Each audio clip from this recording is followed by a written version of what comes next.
Bem sabemos que a Segunda Guerra Mundial foi uma das páginas mais tristes da história mundial. Um conflito bélico que culminou com a morte de mais de 80 milhões de pessoas, sendo cerca de 56 milhões mortos diretamente no conflito armado e outros 28 milhões que morreram em consequência de doenças e a fome geradas pela guerra.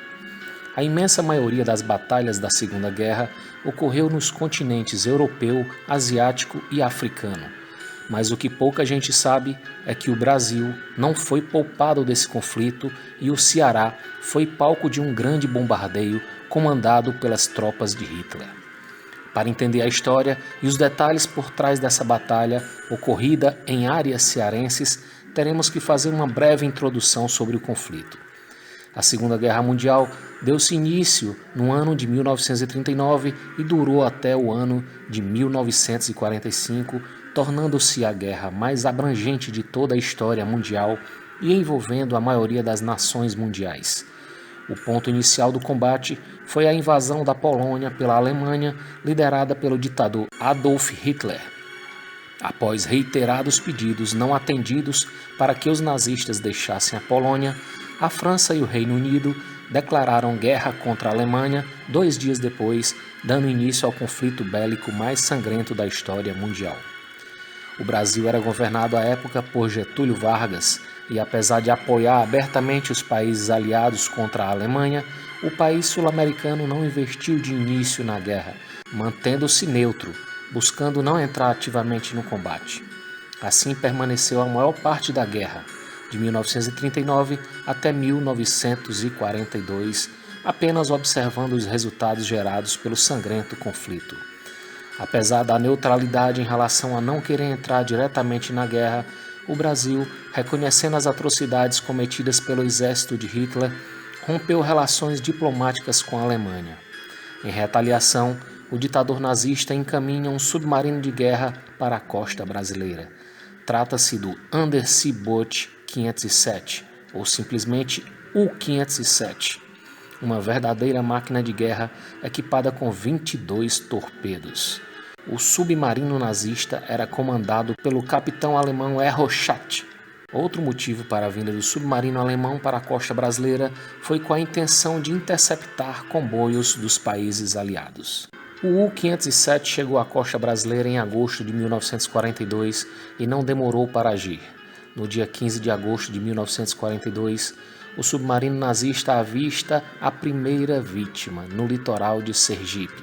Trata-se do navio de passageiros e cargas Baipendi, que transportava 322 pessoas, a maioria famílias que desembarcariam na cidade de Olinda, Pernambuco.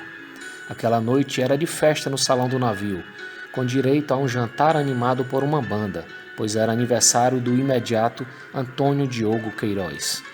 Para os nazistas, pouco importava quem estaria a bordo e se o navio era de um país neutro. O U-507 se aproximou do Baipendi e, ao chegar à marca de 1.500 metros de distância, disparou 2 torpedos que acertaram o alvo, que começou a afundar. O submarino continuou a se aproximar e, ao chegar a 1.000 metros do navio, disparou outros 2 torpedos para acelerar a destruição e morte dos que ali estavam, impedindo inclusive pedidos de socorro. Ao sentirem o primeiro impacto, os passageiros passaram a correr desesperados e desnorteados. Ao serem atingidos pelo segundo bombardeio, imensas labaredas invadiram o interior do navio, matando de imediato um grande número de pessoas, de acordo com Lauro Moutinho dos Reis, um dos poucos sobreviventes da tragédia. 586 pessoas morreram. Não satisfeitos, o U-507 continuou sua sanha destruidora e 2 horas depois de afundar o Baipendi, encontrou no radar outra grande embarcação. Tratava-se do Araraquara, outro navio de passageiros e carga. Dessa vez o bombardeio foi ainda mais rápido e em 5 minutos o Araraquara partiu-se ao meio, matando outras 131 pessoas. A busca assassina do capitão nazista Erro Schätt continuou e naquela madrugada o U-507 avistou mais um navio. Era o Aníbal Benévolo e disparou mais um torpedo. A embarcação foi atingida em cheio e afundou em apenas 45 segundos, matando outras 150 pessoas. Numa época em que as comunicações eram precárias, a notícia dos ataques aos navios e das mortes demoraram a ser transmitidas às autoridades. Enquanto isso, o submarino nazista continuava sua missão destruidora. Um pouco mais de um dia depois dos ataques aos 3 navios, o U-507 localiza mais um navio de passageiros e cargas. Era o Itagiba. Um torpedo foi disparado, tendo atingido o navio, que começou a naufragar mais lentamente, dando tempo para que os 150 passageiros conseguissem escapar usando botes salva-vidas e com o apoio de um iate que navegava próximo. Outro navio que se encontrava nas proximidades, ao avistar o Itagiba em chamas, resolveu se aproximar para socorrer os sobreviventes. Era o navio mercante Arará. O U-507 não permitiu a aproximação e disparou um torpedo que destruiu a embarcação, matando outras 20 pessoas. Um dia depois, outra embarcação foi alvejada pelos nazistas. Trata-se do Jacira, que transportava cargas no litoral da Bahia, e foi afundado pelos alemães, porém, nesse caso, todos os tripulantes conseguiram escapar. Após os ataques, os cadáveres começaram a chegar aos montes na costa brasileira, em sua maioria mulheres e crianças, uma das visões mais chocantes e tristes que o país já teve. A opinião pública entrou em choque e houve uma intensa cobrança ao governo de Getúlio Vargas, que logo mandou um recado: a agressão não ficará impune.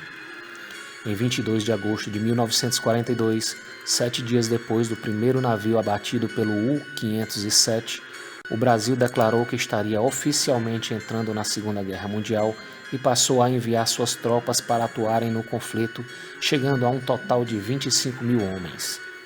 Getúlio Vargas também solicitou o apoio dos potentes equipamentos de guerra americanos para localizar e abater o submarino nazista responsável pelo massacre no litoral brasileiro. Rapidamente, grupamentos de aviões de guerra americano que operavam com aeronaves Catalina se deslocaram para a costa brasileira e avistaram o submarino inimigo, abrindo fogo pesado contra o mesmo. Na época, o tenente John Lacey, que comandava uma das aeronaves americanas, chegou a comemorar o abate do submarino U-507, porém os alemães conseguiram escapar.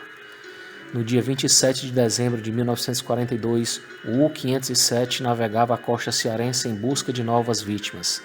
Encontrou o navio britânico MV Oakbank, que foi torpedeado a 200 milhas do litoral norte do Ceará. Seu capitão e mais um membro da tripulação foram feitos prisioneiros. Um mês depois, em 23 de janeiro de 1943, foi a vez do navio cargueiro SS Baron Detmond, que estava na costa da localidade de Pecém, no Ceará, e seguiria até Recife, Pernambuco. O ataque proveniente do submarino nazista foi certeiro e gerou uma enorme explosão que assustou os moradores da pequena vila cearense de Pecém.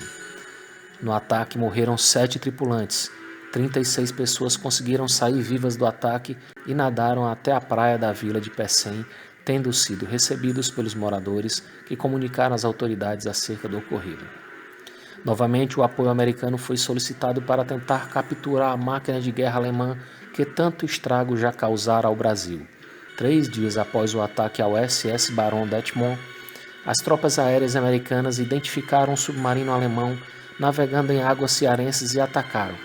Conseguiram acertá-lo e destruí-lo. Porém, perceberam que não tratava-se do U-507, mas sim de outro submarino alemão, o U-164, que hoje jaz nas águas profundas do litoral cearense. Já o U-507 continuou em busca de novas vítimas e 5 dias após o último ataque, conseguiu abater um novo navio, o SS Euclid, próximo à divisa do Ceará com o Rio Grande do Norte, tendo os alemães capturado também seu capitão. Com ele, já seriam 4 os reféns presos no interior do submarino nazista. A saga destruidora do U-507 só teve fim 10 dias depois do ataque em Pecém. Um grupamento de aviões de guerra americano Catalina decolaram do aeroporto de Fortaleza com a missão de busca ao submarino Tirano. O U-507 foi avistado no litoral norte cearense e as aeronaves americanas foram impiedosas no ataque, O submarino foi atingido por 4 bombas chamadas cargas de profundidade e pereceu ali mesmo, dando fim à máquina de guerra de Hitler, que tanto mal causara aos brasileiros, e encerrando uma das páginas mais tristes da história da participação do Brasil na Segunda Guerra Mundial. Os navios abatidos pelo U-507 atualmente são locais muito usados para a prática de mergulho submarino, e um dos preferidos de quem pratica esse esporte é o SS Baron Detmold, devido não exigir tanto deslocamento para encontrá-lo, haja visto ter sido abatido nas proximidades do Porto do Pecém, no Ceará.